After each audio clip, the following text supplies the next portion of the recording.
Så, och där är inspelningen igång. Och jag vill hälsa alla välkomna till ett enklare liv, som är en programserie som presenteras av 3 Center Stockholm. I ett enklare liv så har vi har ett samtal om den mänskliga potentialen genom en förståelse som går under namnet 3 Principles. Man kan se 3 Principles som en sorts manual för hur vi fungerar som människor på en mental och psykologisk nivå. Och gemensamt för våra gäster som vi har med i de här programmen är att de på något sätt har kommit i kontakt med 3 Principles och att det på något sätt har berört dem djupt och hjälpt dem att förändra sitt liv ganska radikalt. Till det bättre oftast. Lite om 3 Center Stockholm. Vi är en ideell organisation som har egentligen skapats med ett enda syfte, och det är att föra den här förståelsen, det som kallas 3 Principles, närmare den svenska befolkningen, framförallt den svensktalande befolkningen. För vi noterar att det finns mycket resurser som talar om 3 Principles i andra språk, men väldigt lite på svenska. Så det är om 3 Center Stockholm. Och lite om formatet, så längden på de här programmen är ungefär 90 minuter långa. Och det kommer vara ett samtal med oss värdar och vår gäst.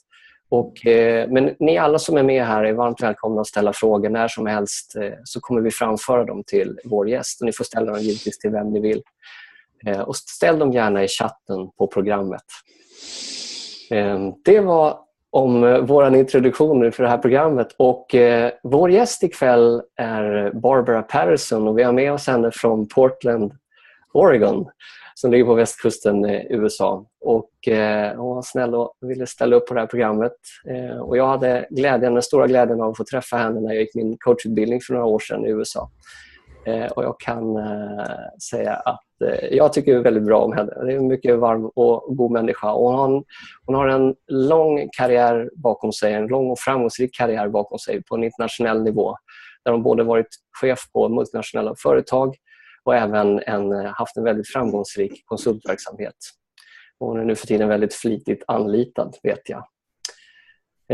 Och där går jag över till engelska, och I would like to welcome Barb to our show. Welcome, Barb. It's really nice to have you here. Thank you. It's great to be here.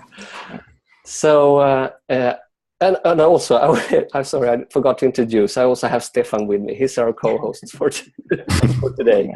That's okay. Sorry, Stefan. I was so busy introducing everything else. I forgot about you. But Barb, I said a lot of nice things about you. Oh, good. In Swedish. Yeah. You have to learn Swedish, or maybe to find out exactly. Yeah.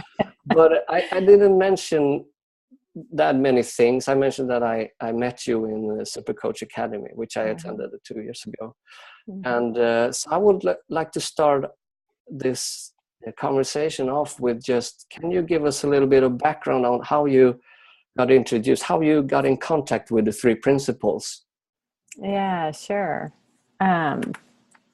Well, it was about 5 years ago now, and I was living over in Paris, and I was working as the head of a global talent management executive development function, and just felt an inner prompting that it was time to make a change. I had a great job, good relationships with everybody, but there was this kind of inner calling to go back out on my own again, which I had done years before.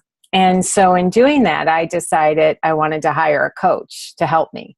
As I started to make the transition and build my own business, I thought, having a coach would be good sounding board. And so I did a little bit of research and ran across Michael Neal's name. Now, at the time, I didn't know who he was. I didn't know he'd written books. I didn't know he had a radio show. I just saw something online about him and was drawn to him.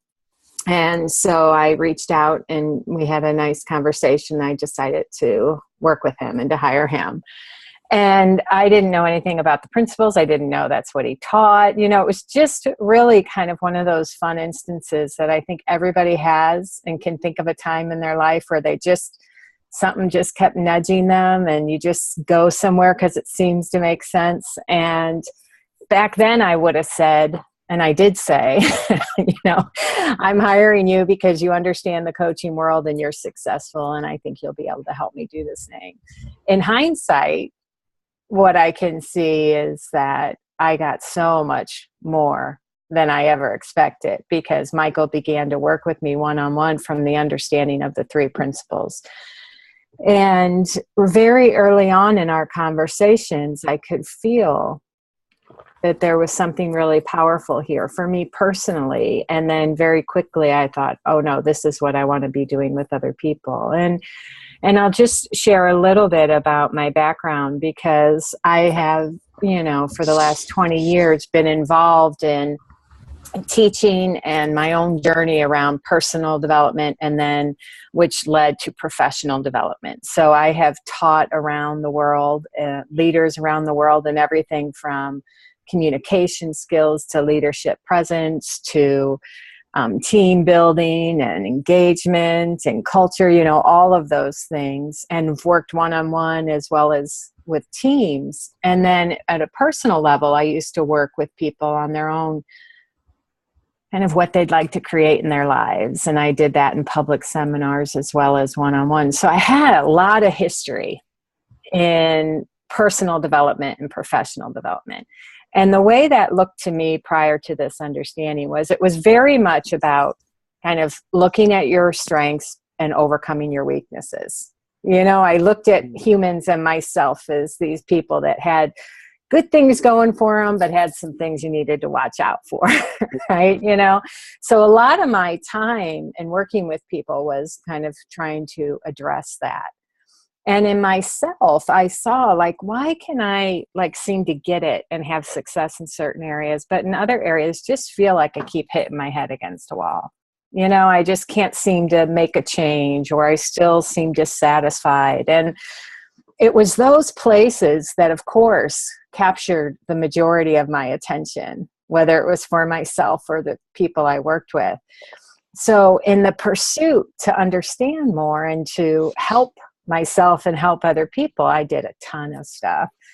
I took a lot of courses. I read a lot of books. I was a spiritual seeker as well. So I had, that kind of going on at the same time.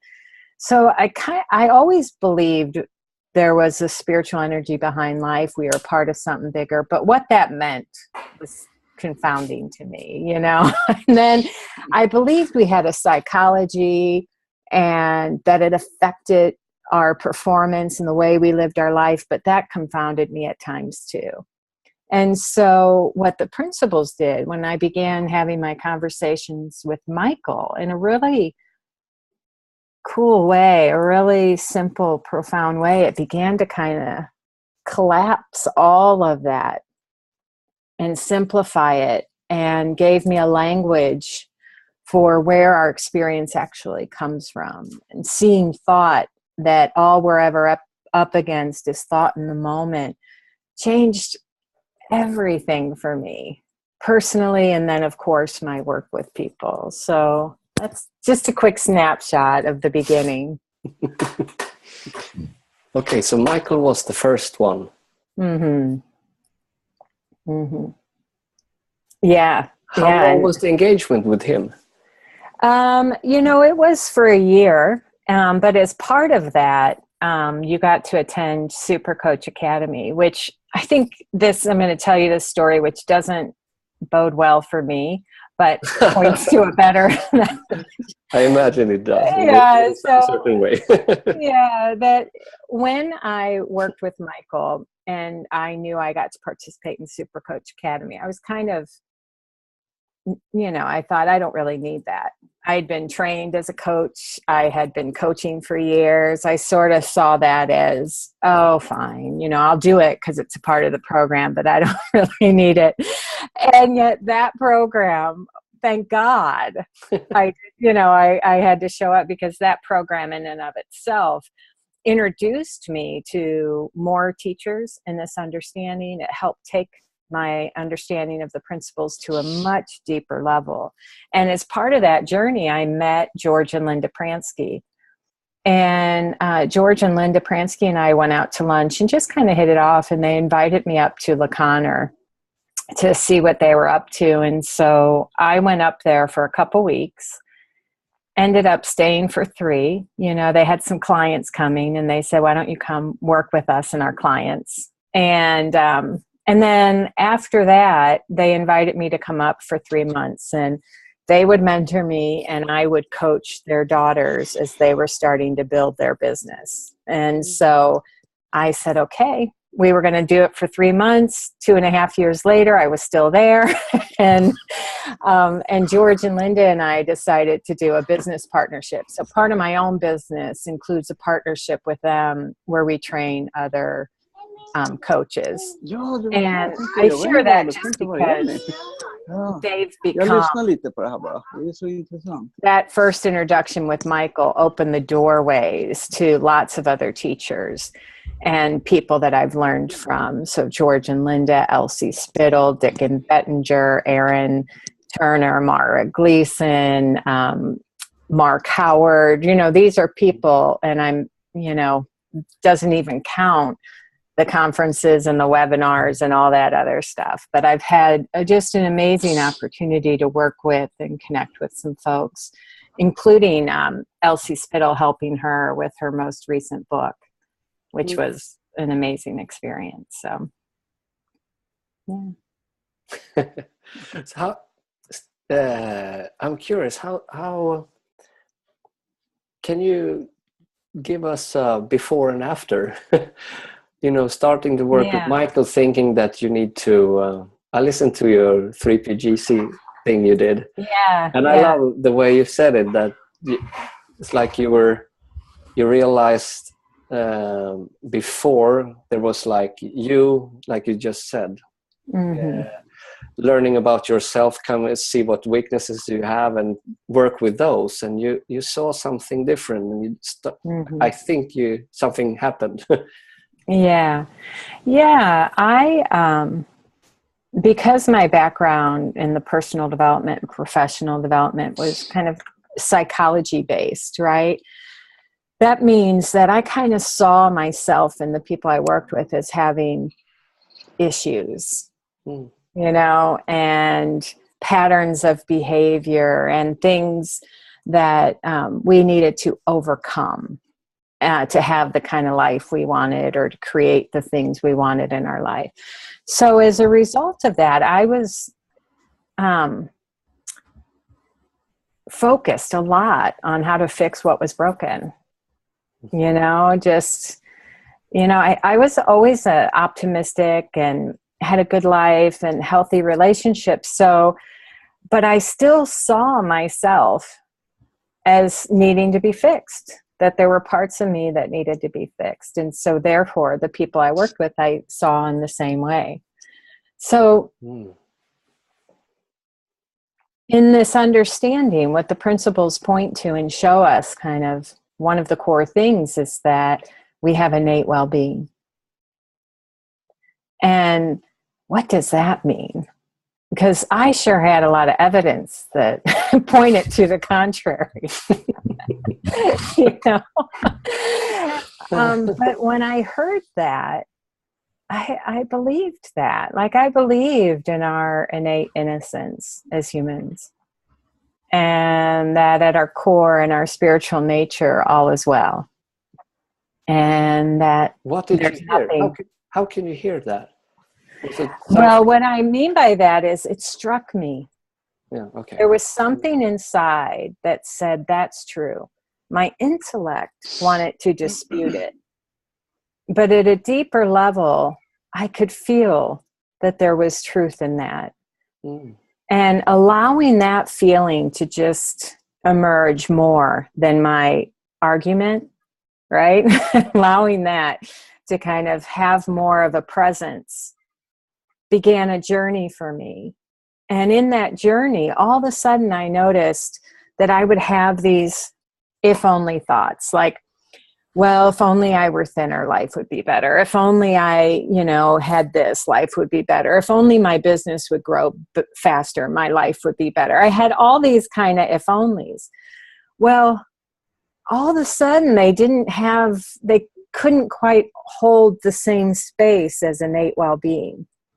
And what I mean by that was, if I'm not broken, then isn't the idea that if only just a thought, like that had to be just thought, couldn't be an ultimate truth. It had to be an idea that I had given my stamp of approval versus a truth. And so all of a sudden, all those ideas I had about improving myself, improving my life, striving to be better, didn't mean I didn't want those things, right? But the if only was the piece, that just kept saying, that doesn't, how can I, at my core and in our nature, have well-being and all is well and divine perfection, whatever that means, whatever language resonates for you. How can that be true? But then also I need to be fixed, or something needs to be different first. And in a really nice way, over a period of time, those ideas had less weight, less impact, less grip, and just a little bit of doubt around those ideas that maybe they were just thought and not truth began to open up a whole new world for me. And again, this is a journey. I still feel like I'm on the learning curve. I still have those places that I think I could be better. I could, if I were more disciplined, I still have those thoughts, right? But the difference is now I see them for what they are. They're thought. And it doesn't mean I don't still maybe want to be in shape or have things, but the way I go about them is completely different. The value I give it is completely different. Does that make sense? The relationships to your own thoughts. So yeah.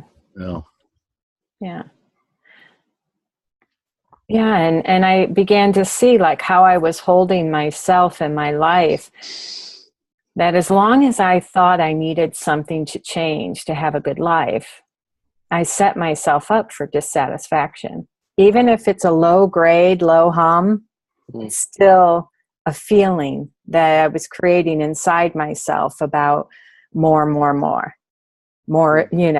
this, be better, strive, work harder, do this, was creating a feeling inside of myself of kind of push and dissatisfaction. I was clueless to that before.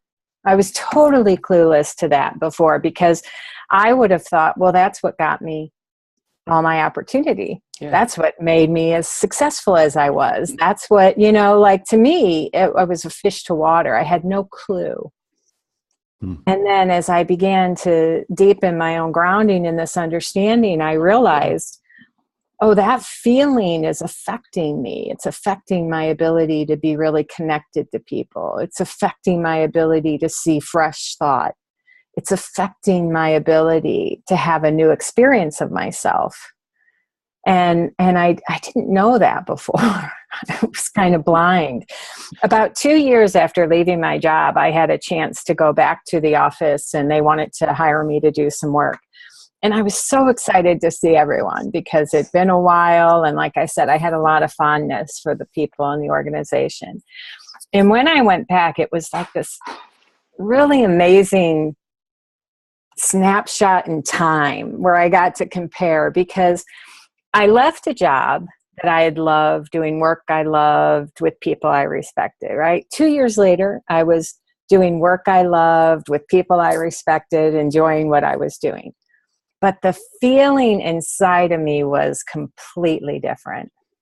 Completely different.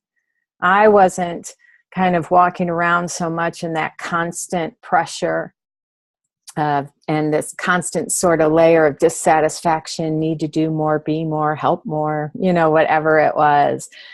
And that difference alone had created some gifts that I didn't know I could even have, like more connection, a deeper connection with myself and people, more intimacy, more joy, less feeling of being in my head trying to figure things out, more just kind of in life versus thinking about life. You know, and if you had told me truthfully 5 years ago that I could have that, I would have went, who cares about that? Right? I would have said, I don't care about that. I just want to do better. You know, like I didn't understand the value of that. So before it was all up to you. Yes. How the outcome. Yeah, that's right, Stefan. Yeah. Yeah, that's a great way. Exactly. And now yeah, I realize how little it's up to me. Yeah. Good news, bad news. I don't really have that much to do with it. Yeah.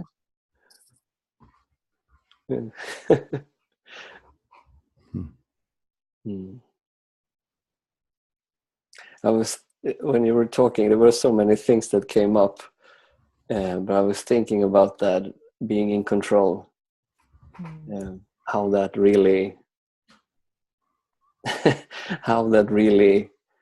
can get in the way of the flow of things. That's the best way I can describe it right now. And I have a personal experience about, you know, like a metaphor of letting go of the steering wheel and realizing, oh my God, it's driving itself. I don't have to. I can just get over to the passenger seats and then just enjoy the ride. Yeah, I love that. And I think that's true. I think, you know, there are still moments that I buy into the illusion of control, that it is up to me, that, you know, I can, if I just figure it out, if I could just figure this out, I will be able to get it the way I want it, when I want it. You know? And yet I find the more I surrender to the idea that there's this creative intelligence behind life that is for us, that we co-create, that, you know, is a part of it, that kind of trusting in that, looking for it, seeing evidence of it, like not a blind faith. When we look, we can see evidence of it, you know, and that has done more for me than the best formula in the world to create something, you know, that one thing of realizing it's not all up to me has done more for me than anything else in this understanding. Because how exhausting, you know?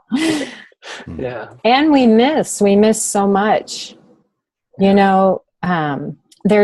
It's really interesting when you see this understanding and you go back and you look at some of the authors, like philosophers or scientists or physicists or any of that, and they talk about this realm of the unknown.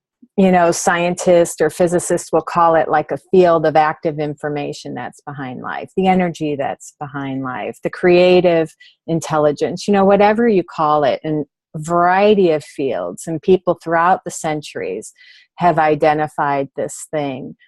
And you see that our willingness, and this is what I'm continue to be learning for myself, is the more willing I am to be in the unknown, to let go of the illusion of control, the more access I seem to have to a new thought, to a new way of experiencing myself, to being more just comfortable in the moment, not being able to have the plan that's 10 years out, you know, or even 10 months. But, you know, being willing to say, often the only thing I know is what's next. But to continue to engage with that level of all I know is what's next, or comfortable not having to have all of it figured out first, has been incredibly helpful. And like I said, something I think I only see a tiny, tiny bit about. I think there's probably so much more for me to see personally around that.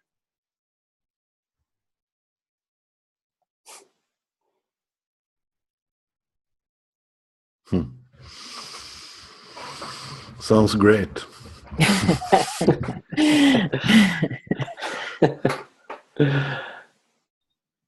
Yeah. There's one thing that you said in the beginning, which I love. It has this gentle quality towards yourself and also other humans. That you said something around something like that you realized that you had to understand yourself first before you could move on to help other people. And I love that, because I love it because it sounds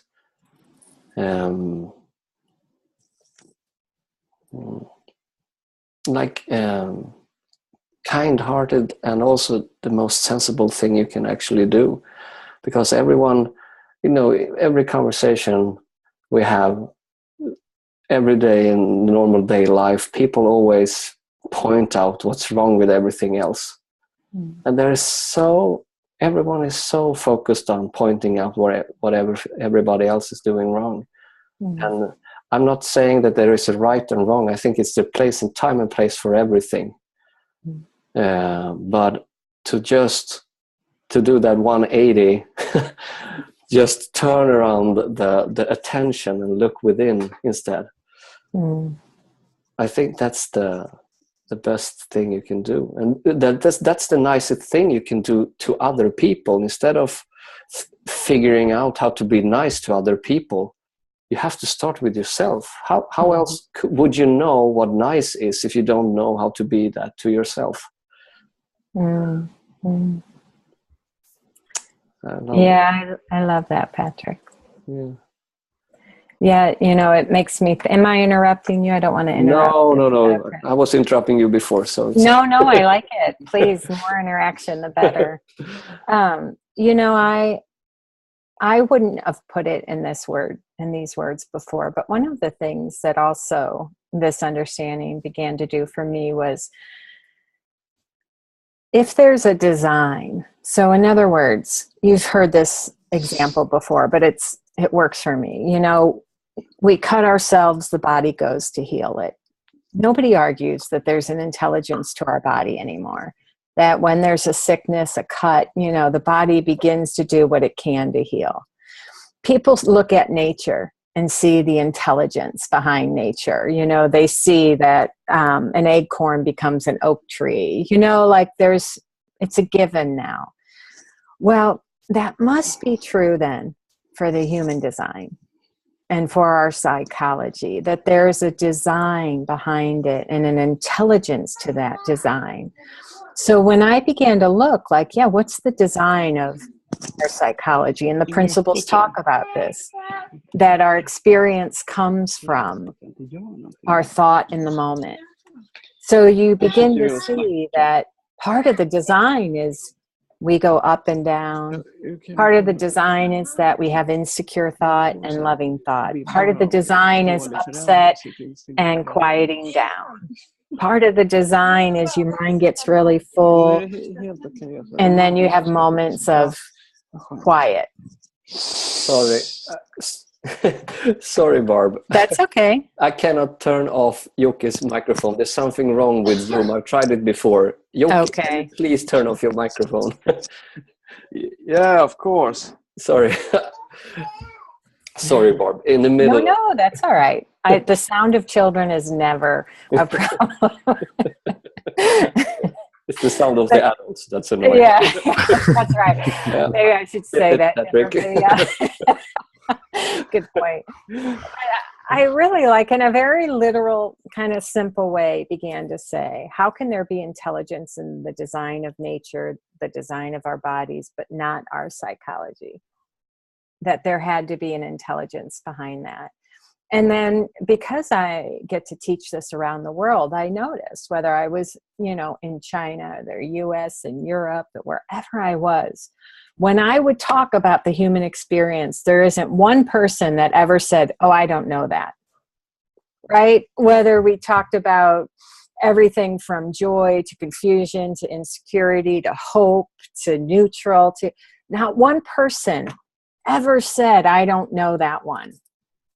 Right? And so again, that points to the universal nature of our human experience and our humanness. So if there's an intelligence behind the human experience, why do I think I have to overcome it? Right? Again, I began to look at my past as sort of a pursuit of trying to overcome the human experience, right? How to overcome feeling insecure, overcome discipline issues, overcome whatever, And I realized, no, if there's a perfection and an intelligence to our human experience, why overcome it? And as a result, I began to have a whole new level of compassion for myself and the ups and downs. And of course, as you were saying, Patrick, when we have that for ourselves, you can't help but extend it to others.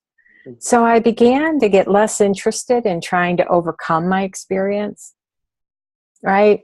And just seeing it for what it is and having compassion for it, but knowing that it's designed to level set. It's designed to come back to its true nature. I don't have to manage that either. And you see it with kids. It's why it's such a great example. They can be upset one minute and playing together the next.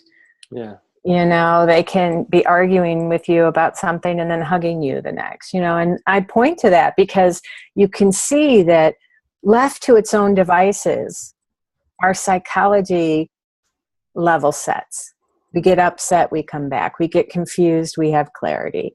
Now what happens is, coming back to the conversation of control, is I want it the way I want it. I want my experience to be a particular way. So that creates an angst, right? Yeah. Or I am really impatient. So I don't know if anybody relates to that, but I want what I want when I want it. So then that creates angst. Or I get upset by how I'm feeling, and my upset holds it. Or I try and figure it out, and that holds it in place or deepens it. Or so you start to see that if we can just allow and see the intelligence and realize that insight gives us everything we need in the moment, and our experiences go up and down. Thought changes, and as a result, our experience changes. We don't have to do anything about it.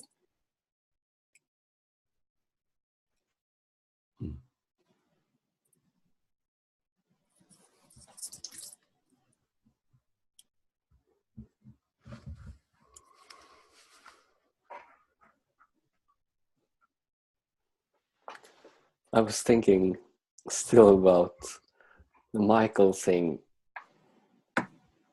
just to elaborate a little bit around that, because I think there is a value to also point out what you just have been talking about, that there is this well-being is already within each and every one of us. Mm-hmm. And we have a record of that because we've all been children.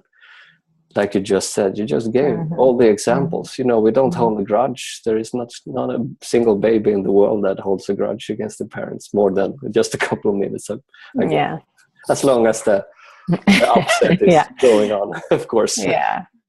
But I love that you pointed that out, and also I'm curious because I know Michael a little bit, and I know you a little bit, and also that these two people meet, and this is what I heard, that Michael didn't give you anything. He didn't give you a key to anything.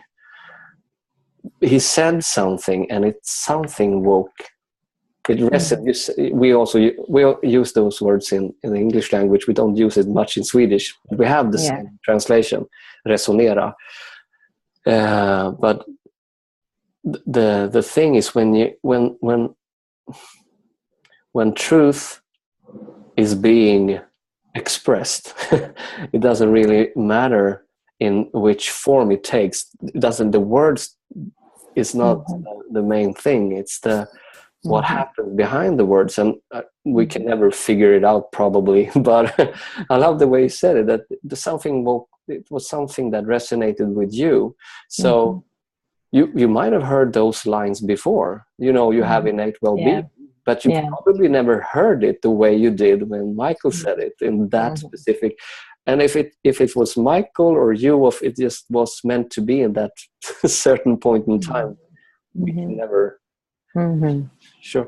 But the thing I love it when I did the Super Coach Academy as well, that was one of the things that I picked up in the first weekend we had, was that notion of you cannot give anyone well-being because they already have it. And that's a lot of pressure off. And a lot of hope. Because I think people generally, we don't see our desires or our getting away from, we don't see them as there is something lacking. Because we live in a culture where everybody needs to have a goal. Otherwise, what else will you do with your being on the time on earth? But we don't see that. That's a way of, what's it called? Negating that you already have everything. You're putting the happiness outside of you instead of just looking within. And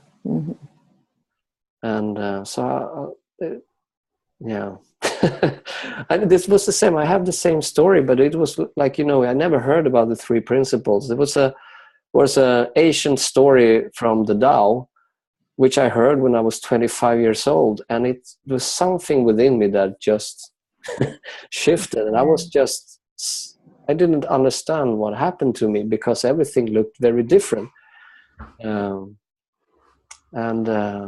it was not the story. There was something within me that woke up or heard something or resonated with. I don't know which words to pick. But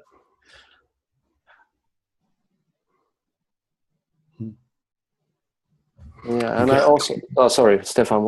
It's kind of interesting because when you were talking about if you hear something, some people say something, and you hear it in an intellectual level, but you don't hear it at the deep, or something doesn't resonate in you. I heard Michael said a couple of times that you're living in the feeling of your thinking. Yeah, sounds good.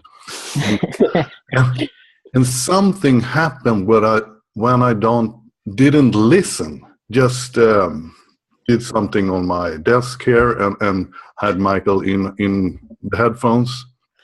And then, what? And my tears just started to come, and I saw that, wow, I've been scaring the shit out of me in my whole life. So the scariest thing that can happen to me is that I have a scary thought. That's all. It was so simple and so freeing. It was, wow. That's beautiful. I can feel that when you share it.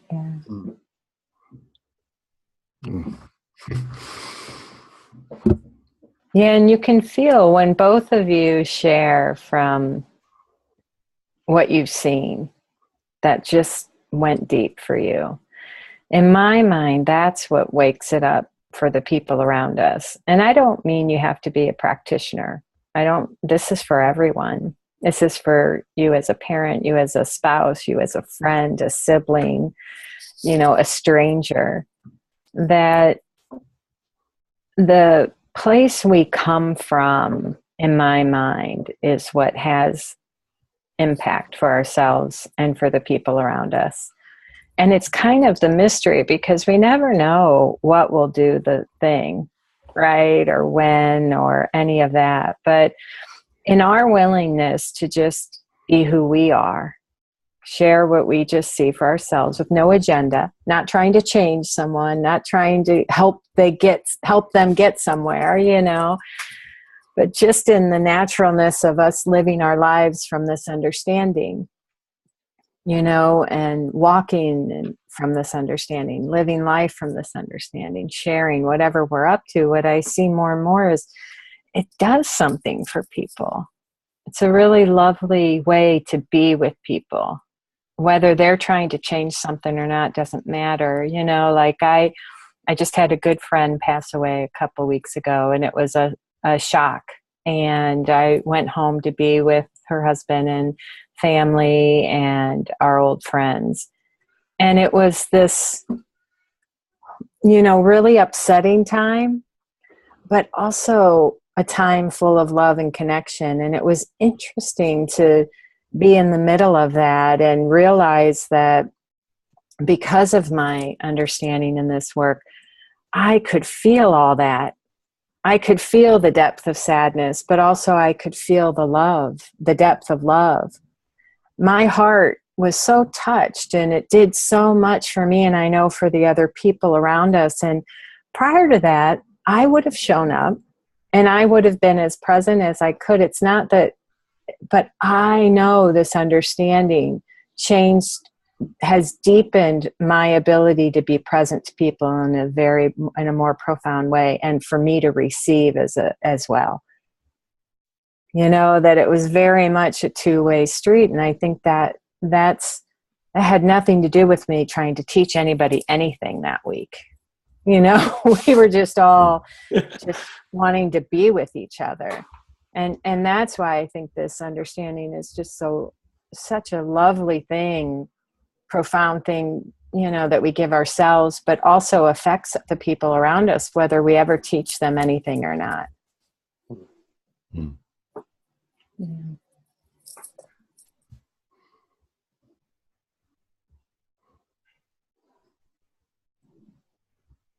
I can really testify to what you just said, Barb, because I remember when I did the academy, there was a couple of maybe 2 or 3 people that approached me from different between the different what are they called, sessions, which Michael and Aaron did, and I remember they would approach me to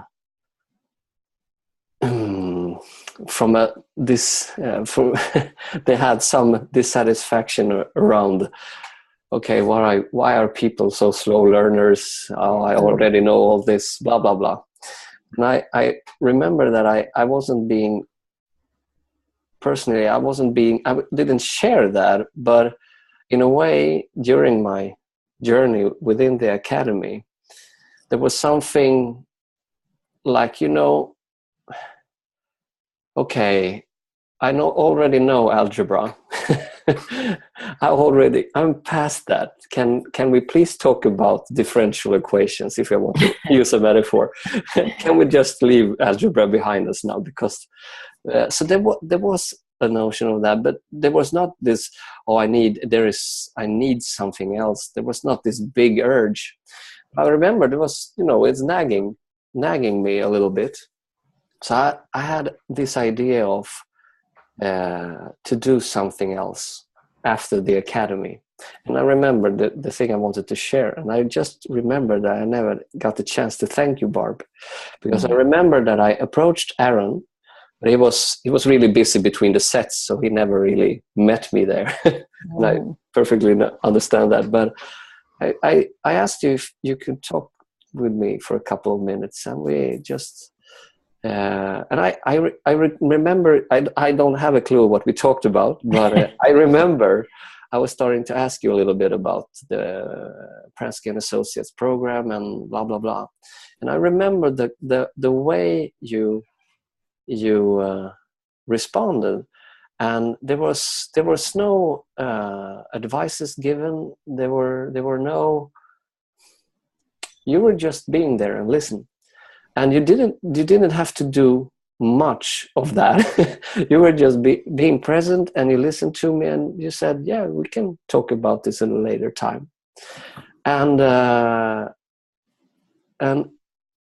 after that, I went into that room again, and we heard a different set, and I was just being quite disconnected because, you know, they were sharing something nice in front of the room. And all of a sudden, it just hit me. I don't need anything else at all.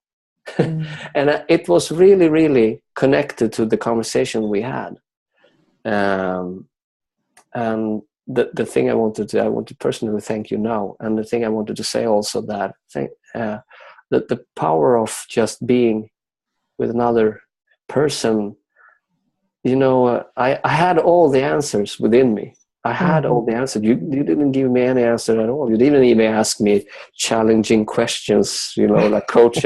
So what would you think? Blah, blah, blah, blah. When we do the demos with Michael. Yeah. But so I remember this very, very clearly. And the difference, we also spoke about that before, which I would like to address as well, that we get this idea and it gets to us. So the idea I had was that I need to go deeper. And you helped me just being there. You helped me realize that there is no deeper. Hello. And I don't know why I wanted to share this, but it meant a lot to me because I could have been, instead of that, I could have spent another $25,000 being in the car. And that would also be a nice. Yes. I don't blame that as a bad thing. No, I don't hear that. Yeah. So, yeah.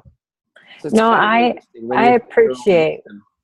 Yeah, I appreciate what you're saying because, and what comes up for me is because my habit, the way I lived my life before was very much striving and improving and looking to where you could improve. And I did that in my job, how the organization could improve, how leaders could improve, how as I said, there's nothing wrong with that.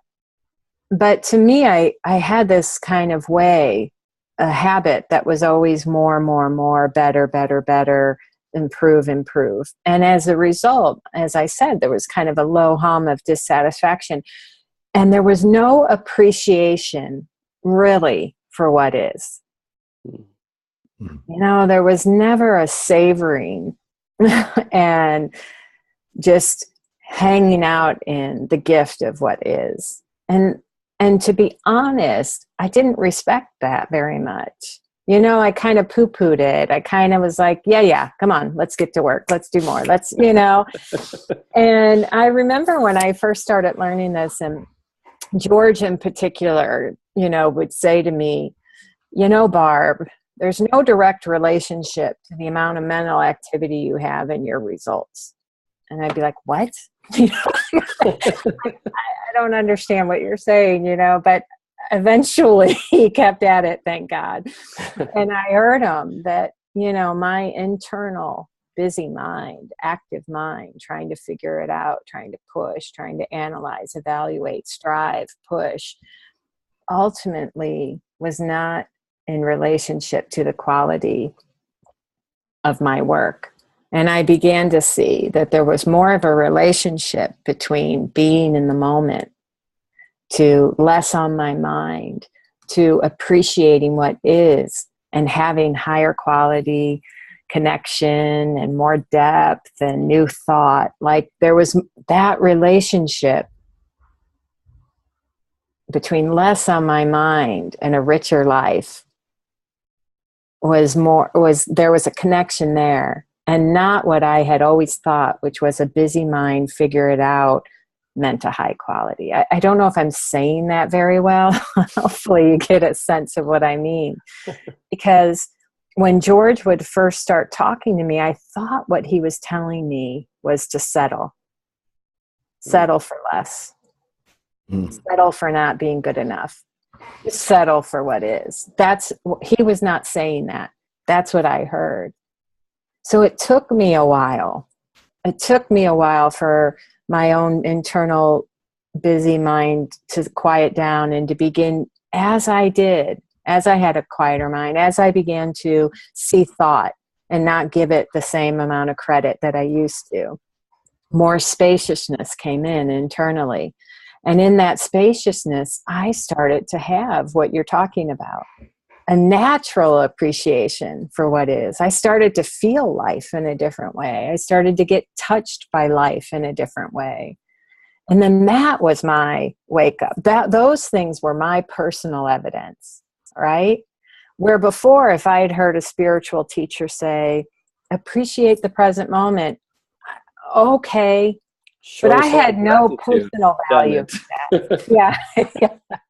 You're alive. Be grateful. Yeah, exactly. And I could hear the value in those things, but they were intellectual ideas versus a personal relationship or a knowing. And so in my mind, they were nice to have, but life was about making things happen. And so in a lovely way, in an unexpected way, this understanding has done what you're talking about, Patrick, has kind of opened my eyes to the value of appreciating what is, of being here now and being connected with more depth, and appreciating in my humanness. I'm going to get caught up. I'm going to get, lost in thought, but knowing underneath the ups and downs of the human experience, there's a knowing of that innate nature, that innate well-being, that I'll come back to the present moment at some point, that consciousness will wake me up, I'll come back, thought will quiet, and I'll be here now again. That's the way it works. I don't have to do anything about it. Kind of interesting, because I remember when I got my first one or two insights, I became an insight junkie. I wanted more. How can I get more? How can I get deeper? How can I understand more? How do I do this? Yeah. And every teacher or the big insight I got after a while was they were pointing me back to this moment. That's all there is. Mm-hmm. Mm-hmm. That's good enough. Yeah.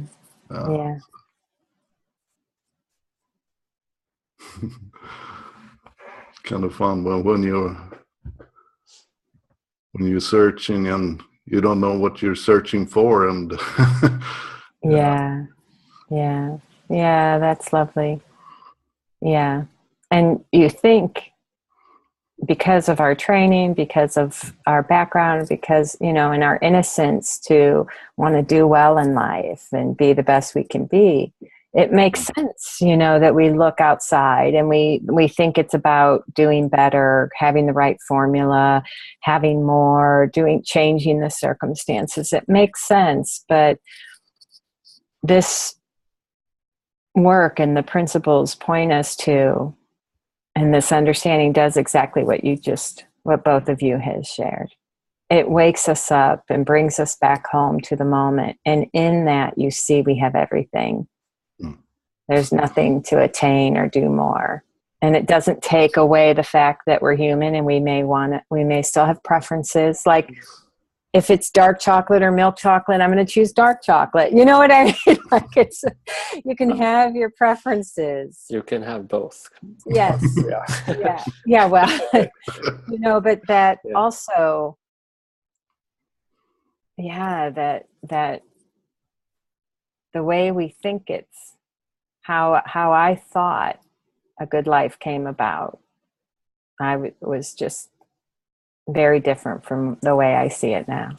Realizing that a good life and good relationships and connection is all right here, right now.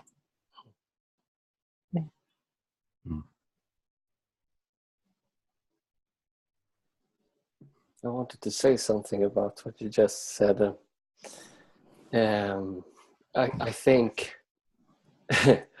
I love the principles in a way, because the last thing we did last week with the other co-host Per, he shared something. He has been a seeker for a very, very long time.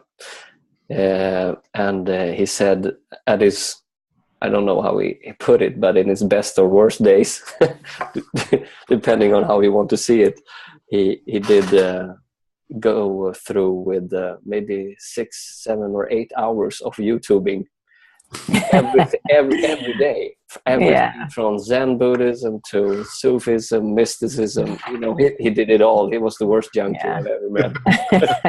And he said something around this which might help, and I would like to just hear your words about it, because you said something in the beginning. I wrote it down, the word collapse.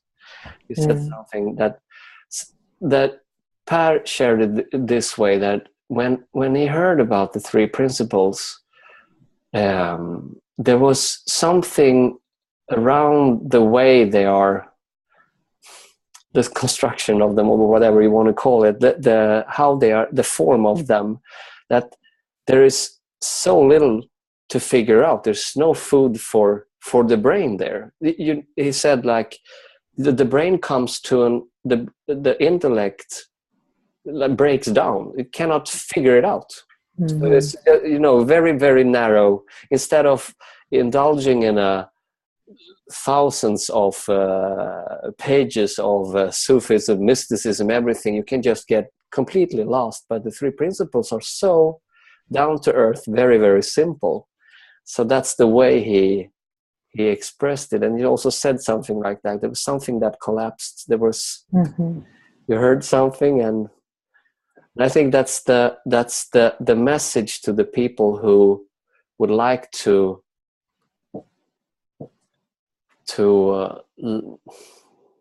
learn more about this, is that the 3 principles, they are touching. They're a way of talking about truth, and the truth is already within every one of us. And the 3 principles it's sorry for using those words. That's okay. It's a vehicle. It's a vehicle for getting in touch with that. And I love the way you said it, because it was a perfect example, Barb, when you have like a before and after. It's like you went into your office in Paris, everything was the same. You appreciated everything the same, but there was such a different quality. And the only thing that had changed was something, you have touched something within yourself that allowed that appreciation for everything. It was probably not a lot of thinking, more. When you met those people, so you probably met those people with a very clean mind, and you can actually meet them. And I can imagine that you were very pleasant before as well. Meeting those people, because it seemed like a very nice person. And so there's this very strange thing. There's nothing happening on the outside. Everything goes on within. And once you have touched that place, you can never forget about it. So that's the search. The search is get within, look within, find that feeling, and just when you find it, you will know. And the words doesn't matter at all, because everyone can give their own version about it. It doesn't really matter. And I've said, because sometimes when I speak with people, my clients, they would address me, and because they realize that our conversation will actually lead them to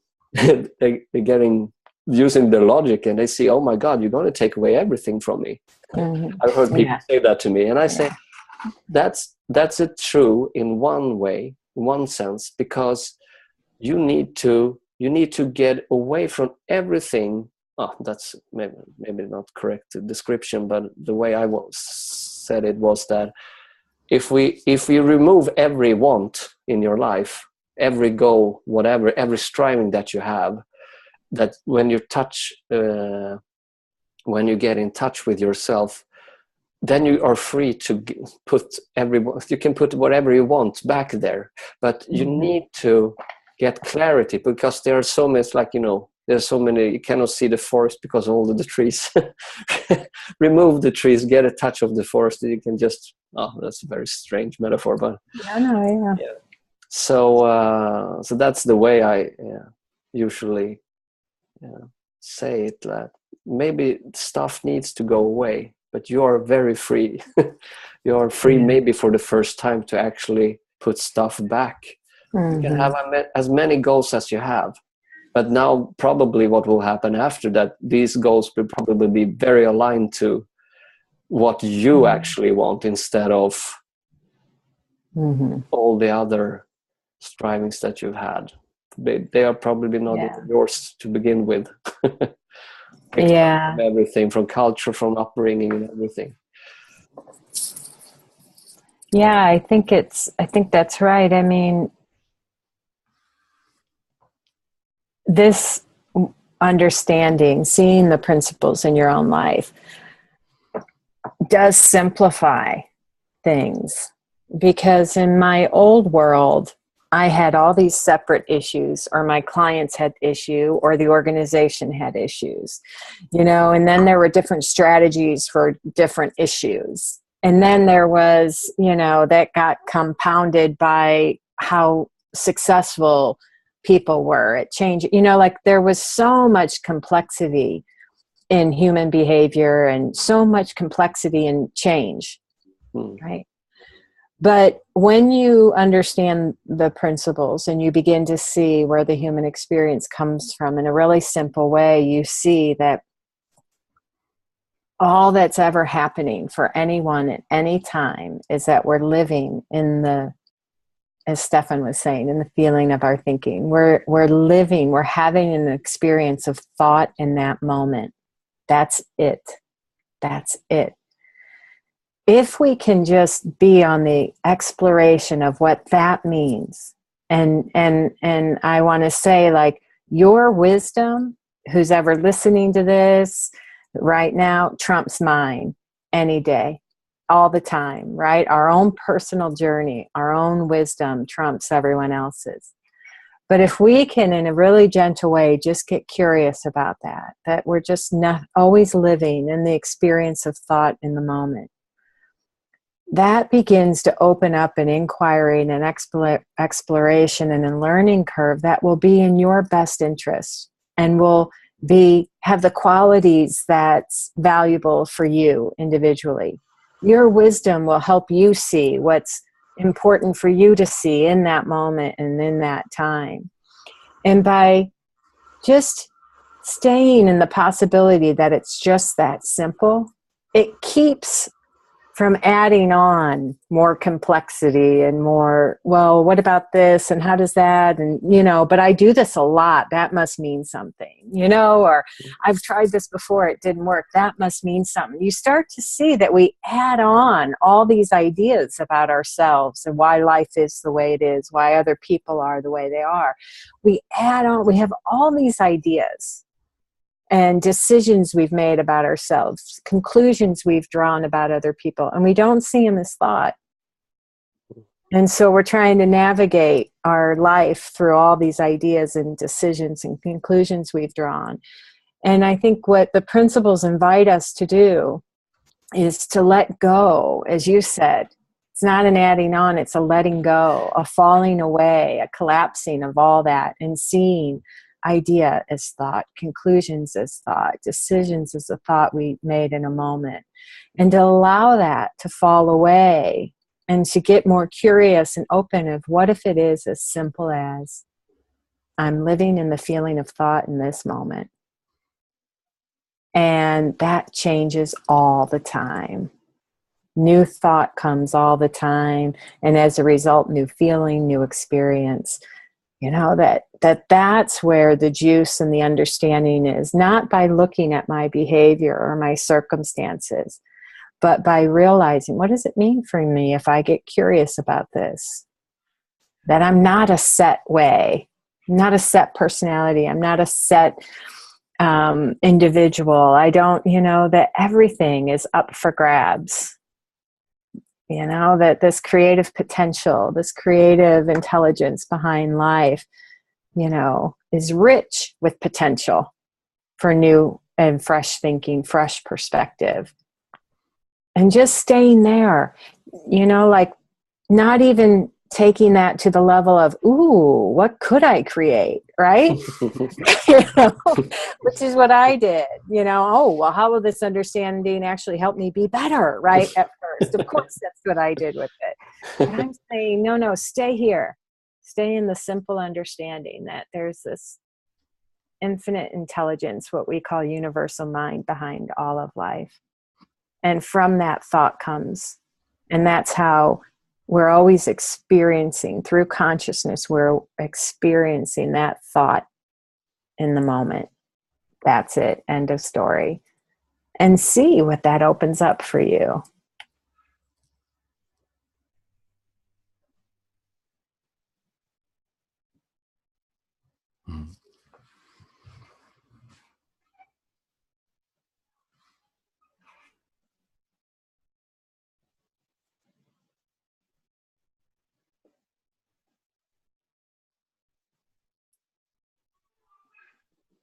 That sums it up.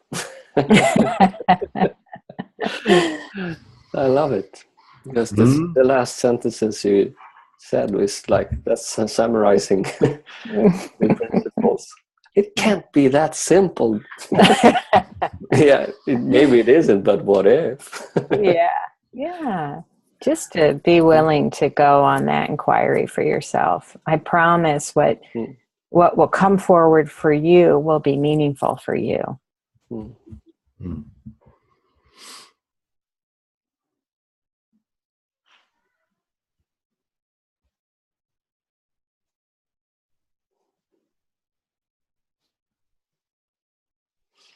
Yeah.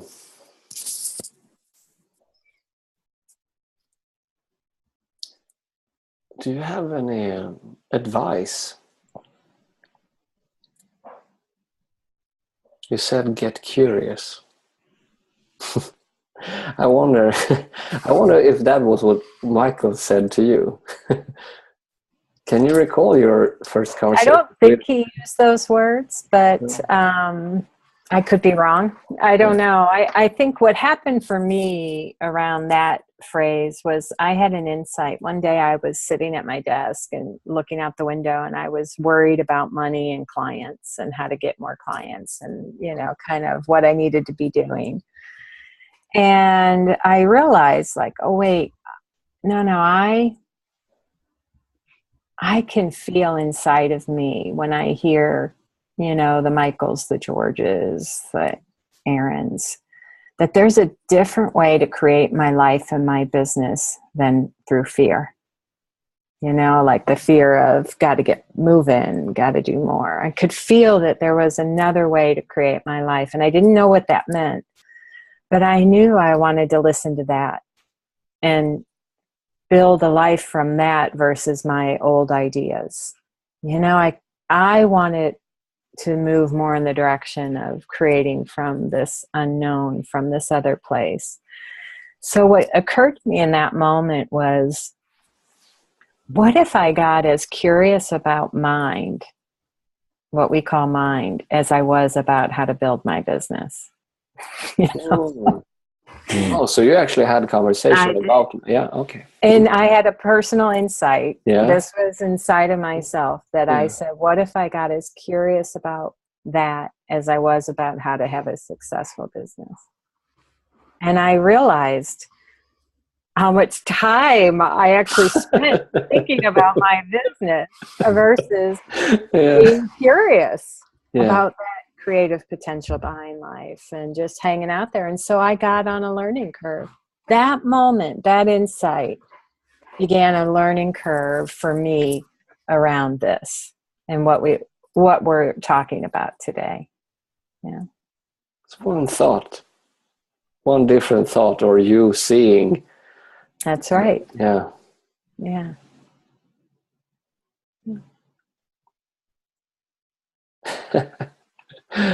That sounds too simple. Now, where's the secret 20-step program? Yeah. Yeah. And I had the same experience, or a different type of experience, but I cannot even recall it that way. It's a reconstruction of the events that I went from 1 second to the next, or 1 minute to the next, and it was completely silent. Yeah. I felt really stupid, but I was also feeling very, very happy and content. So feeling stupid and happy, I can do it. Yeah, sometimes insight comes as a humbling experience, right? You know, yeah. But no, it began my certainty that you could count on mind. You could count on, in really simple ways. I began to see evidence of it in simple ways, from, you know, our ability to problem solve, to, you know, the connection to other people. So I began to see, wow, okay, if I have a talk to give, as an example, or I was going to go work with a group of a corporation, I began to see how mind would give me ideas for that. You know, or I could see how with my clients, I might be out on a walk, or I might be doing something. All of a sudden, a thought about a client would come through that would be helpful. You know, I began to see the small everydayness of mind coming forward on behalf of what I'm up to, you know, and I began to see, like, this is just my terminology, but when I would point my compass in the direction, like my inquiry, my curiosity, in the direction of understanding mind more, I would see it. And the same would be true. Like, oh, if I, like, you know, I was thinking about my mom's birthday and we wanted to do something special. Well, I would see how just putting my compass in that direction, I would get ideas, right? A really simple thing, something we don't have as much weight on, as much significance on, but you see the everydayness. Oh yeah, mine comes through. And then I'd see the bigger thing, like, oh, I have a big decision to make. Well, I know that mind will come through and give me ideas or direction or prompting. It's just, I get impatient, or I don't like the way what's coming through and I want it to be something else, you know. But if I let that go, I began to see how you can count on it. You can count on it. You know, you meet a stranger and you're talking to them. Where's that coming from? What to say is mind at play. What to say is evidence of mind coming through thought, so that you can have a conversation with a stranger. Yeah. You know, in the same way that you have to have a tough conversation with someone, you know, mind will come through. But, you know, because I said in that moment, I'm going to get more curious about mind, as soon as I did that, that was my learning curve. And throughout, and still to this day, I'm able to see more and more evidence of how much you can count on, and the certainty of that creative potential of mind behind everything.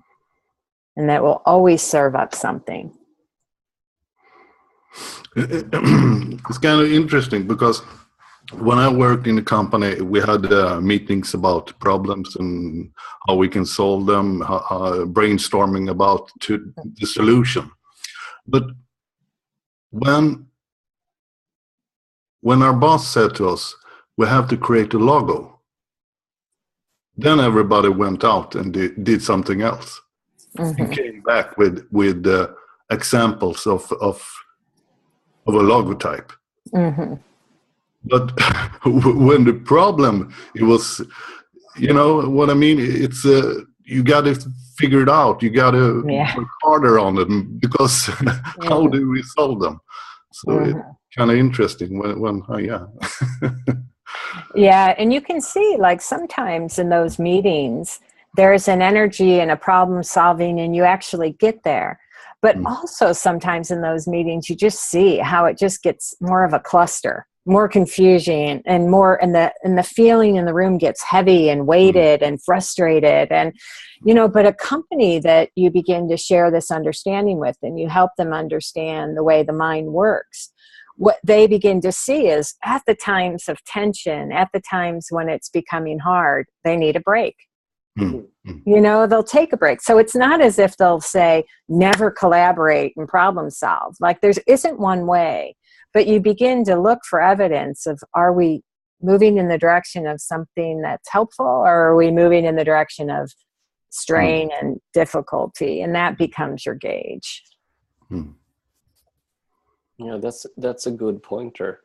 Like we know we have this saying, never operate heavy machinery when you're in a poor state of mind.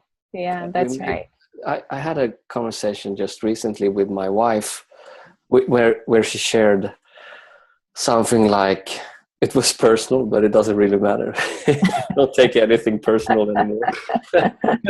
And she said something around you know, sometimes I get so frustrating with XXX with you, the XXX with you. But also there are so many times where the XXX doesn't bother me. I'm having a trouble with that. And I was like, okay. I want to get mad every time. And she wasn't mad. She wasn't mad at the time. So she asked me, I would like to share this with you because so you know what goes on in my mind when this happens. And I said to her, well, which of these would you trust? And she said, of course, the one when I think everything is okay with you. Not so. And then I was like, okay. So there you go. And then, you know, and the thing is we don't, I always like this joke, like when we need to be, when the need of clarity, we need it the most, that's where we don't have it. That's where we have it the least, where we are so clogged up. And the problem is, it's like the catch-22 in English, the moment 22 in Swedish, where we're struggling with the things that we see as a problem instead of doing something else. And to raise our levels of consciousness or state of mind. It's like we're in a poor mood. There's nothing good is going to come out of that. Nothing good. You have to, it's like I shared the other day on something from my webpage, right? Like when we learn this, we learned that, like you said, Barb, with the gauge in the companies, we know that, okay, now the tension in this room is too much. Let's all take a break. We cannot be doing anything. It's like when we're in a relationship, when we are at each other's throats, there's nothing good gonna come out of that. Like with the if we scale up to the global things, like in where's I don't know how much it is right now, but in the Middle East with the Israel and Palestine in English, you know, that conflict. That conflict cannot be solved if people are very angry and mad when they get into those meetings. They have met many times, but there's no peace anywhere because they're not thinking clearly. And they're acting the best way they can because, okay, now we meet and we try to do this, but instead of meeting, they're probably seeing the other person through their thinking, and that thinking is filled with a lot of anger and hatred and everything because you bombed my town or whatever. So to scale up, so that I like how the principle points us also back to that it creates the principle can show us how we create our state of mind. In every moment, and it can also I like it. I don't know how it works, and I don't think anyone can actually say how it works, but when you're learning about the principle, there is something that is happening behind the curtains of the mind, that you raise your level of consciousness. So things you don't remove the ups and downs, you don't remove the downs, but the duration of the downs, that gets so reduced. That's the way I have seen it, that the downs are still there, but there are ranging everything from a couple minutes to years. Mm-hmm. They're down to a couple of minutes or hours at worst. Mm-hmm. And it happens by itself, because everyone asks me, okay, so how do you do it? Where is the doing behind everything? There is no doing. The understanding of it resets, like you said, Barb, before. There is some form of reset mechanism, and if we just stop putting our finger into that sore spot, it just resets itself. Yeah, that's right. It's like you're waking up. It's a very perfect description around it. Like going around pouting about something, whatever it is, and all of a sudden you can just hear your own pouting, and that's free. Then it's just a matter of minutes before the tension wears off. Yeah. And I love it, because it takes away. There is no ritual around it. There is no, I need to take care of my inner environment. I need to meditate like Dickens did 4 hours a day. Of course, that's maybe a lovely way to do it once you get used to it. But I think the learning curve around that must be really painful. Just, instead of, like you just said before, to just show up in life, allow everything to happen, and just allow those downs to come. Because that's one of the big traps people fall into as well, is that we think the understanding is here to remove all the bad feelings, but that's not what happens. Right. Yeah. But the resilience, what's it called? We have a term in sports, the återhämtning. What's it called? Stefan, help me out here. When you bounce back, restore, resilience. Yeah, the resilience. I think that's the word. Yeah, the resilience. Recover. The recovery. Oh, you recover so much quicker. In sports, when you measure your strength, their fatigue and everything, that's the recovery time is so less.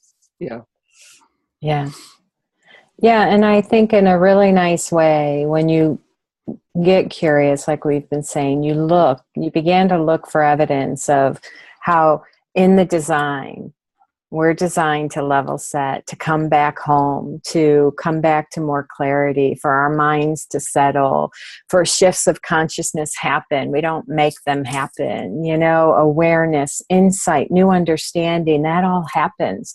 That's the creative potential behind life, funding everything. And you begin to see with certainty that happens. And that understanding and seeing the evidence of it does so much for us and gives us a new level. It's what, I like, it does the heavy lifting in life.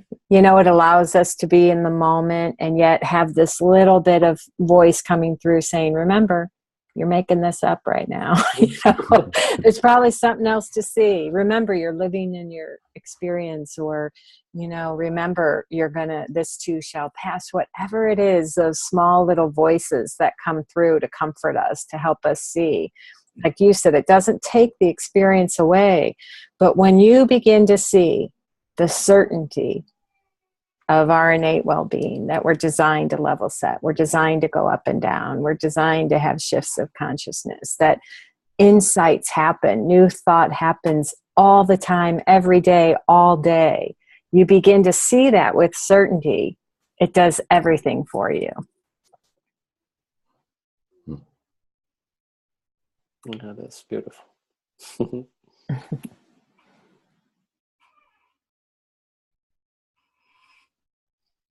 Are we going to wrap it up, or?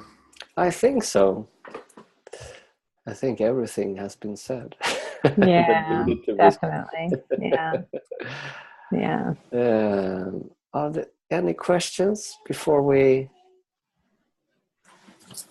round up? No. Like always, That's why this show is so great. There's never any questions. Everything is just crystal clear. That's right. That's right. Or the confusion. Yeah. I think Gustav is writing something. Yeah. He's right. No, there's the big one. The big... So what do I do? Yeah. Yeah. Can you hear me now? Yeah, Yes, we can hear you. Yeah, good. This is not a question, but so I hope I don't disappoint you guys. No.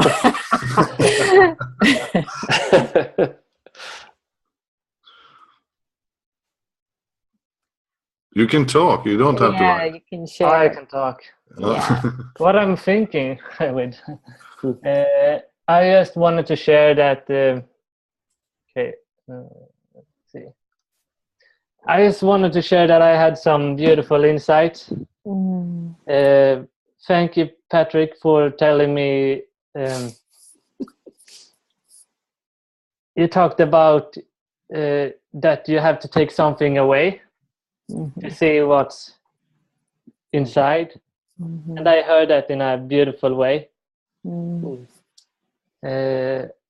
So it's like when you see the nothingness of it, you see like everything. So I saw the. That's great. I was reminded of that. When you see the simple, you see also the complicated. That's right. Oh, that's beautiful, Gustav. Yeah. That was amazing to see that. That's great. Thank you for sharing that. Yeah, thank you. You're welcome. Okay, Barb, your day is, you started up your day. Yeah, It's yeah, being that's right. on this show. I did. We would love to have you back again. Anytime. I've enjoyed it very much. Anytime. Okay, next week? No, just Yeah. what I'm going to talk about. No, you have the concept. Yeah. It was really nice of you to do this, Barb. Thank you very much. And from the bottom of my heart, thank you for listening to me those 5 or 10 minutes in London. It meant a lot to me. Oh, thank you. You're welcome. And thank you both and for the Thank you, Barb. invitation. Yeah. Thank you. Well, it was very simple. You talk very simple, and it's you know what I mean. Yes. Yes, I do. But You know, who knew that would be a compliment, right? You very No, I appreciate that more than you know. You talk in a non-intellectual way. Yeah. If that can be a compliment. No, I get it. You're so simple and non-intellectual. Thank you. Yeah. Okay. With a lot of intelligence as well. Yeah. Probably. Yeah. Maybe. Okay, Yeah, everyone. Thank you for this. And Barb, have a great day. Thank you. You all have a wonderful evening. Yeah. Thank you. Bye. Thank Bye. you. Bye-bye. Bye-bye.